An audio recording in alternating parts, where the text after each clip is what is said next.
আসসালামু আলাইকুম। প্রিয় দর্শক, থাম্বনেইল দেখে সবাই বুঝতে পারছেন যে শুধুমাত্র একটি কাগজ থাকলেই আপনি মালিক হতে পারবেন। আপনাকে কিন্তু দলিল থাকতে হবে না, খতিয়ান থাকতে হবে না। আজকের এই ভিডিওতে এই বিষয়টি নিয়ে আলোচনা করব। সুতরাং ভিডিওটি না টেনে বা স্কিপ করে সম্পূর্ণ ভিডিওটি দেখবেন এবং চ্যানেলটি সাবস্ক্রাইব করে সাথে থাকবেন। প্রিয় দর্শক, আমরা অনেকেই অনেক সময় সম্পত্তি জোর করে দখল করে থাকি। অথবা আমরা মনে করি যে এই সম্পত্তি যদি আমি আমার দখলে রাখতে পারি তাহলে মনে হয় আমি এটার মালিক হয়ে গেলাম। কিন্তু সময়ের সাথে সাথে আইন পরিবর্তন হয়েছে এবং সময়ের সাথে সাথে কিন্তু জমির মালিকানা পরিবর্তনের সিস্টেম, জমির নামজারি সিস্টেম সবকিছু কিন্তু পরিবর্তন হয়ে গেছে। এখন কিন্তু চাইলেই সম্পত্তি আর আগের মতো জোর দখল করে বা ভুয়া কাগজপত্র করে কিন্তু দখল করে রাখা সম্ভব নয়।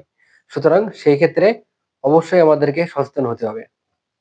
প্রিয় দর্শক, যদি কোনো ব্যক্তি মারা যায় তাহলে কিন্তু সে তার যে বংশধর অথবা আওলাদদেরকে রেখে যায় এবং সেই আওলাদ অথবা বংশধরগণ তার এই সম্পত্তিতে কিন্তু মালিকানা পেয়ে থাকে। অর্থাৎ তারা কিন্তু সেই ব্যক্তির সেই স্থানে যথাযথভাবে মালিকানা অর্জন করে। যে কয়জন ওয়ারিশ থাকে তারা কিন্তু সবাই কোরআনের আইন অনুযায়ী সমান অংশে সমভাবে তারা কিন্তু মালিকানা অর্জন করে থাকে এবং তাদেরকে কিন্তু এই মালিকানা থেকে কোনোভাবেই বঞ্চিত করা যায় না। আমরা জানি যে একটা একজন ওয়ারিশ যদি জয়েন্ট প্রপার্টি, যেটা এজমালি সম্পত্তিতে যদি দখলদার থাকে তাহলে কিন্তু সেটা সমস্ত ওয়ারিশের দখল বলে বিবেচিত হয়।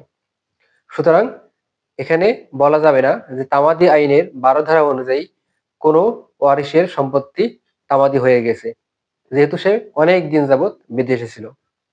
সেই ক্ষেত্রে আপনাকে যেটা করতে হবে সেটা হলো, আপনি যখন বিদেশে থাকেন বা অন্য কোনো কারণে আপনি সম্পত্তির মালিকানা আপনি যার কাছ থেকে ওয়ারিশ সূত্রে সম্পত্তির মালিক হয়েছেন তার মৃত্যুর পরে যথাযথভাবে আপনি দাবি করতে পারেননি, সেক্ষেত্রে কিন্তু আপনাকে একটা ওয়ারিশ কাম সনদ দাখিল করতে হবে। সেই ওয়ারিশ কাম সনদটি নিতে হবে আপনাকে ইউনিয়ন পরিষদের চেয়ারম্যান থেকে অথবা পৌরসভার মেয়র থেকে। মহল্লায় বাস করলে আপনাকে সেই মহল্লার সংশ্লিষ্ট কাউন্সিলরের কাছ থেকে কিন্তু আপনাকে এই ওয়ারিশ সনদ গ্রহণ করতে হবে।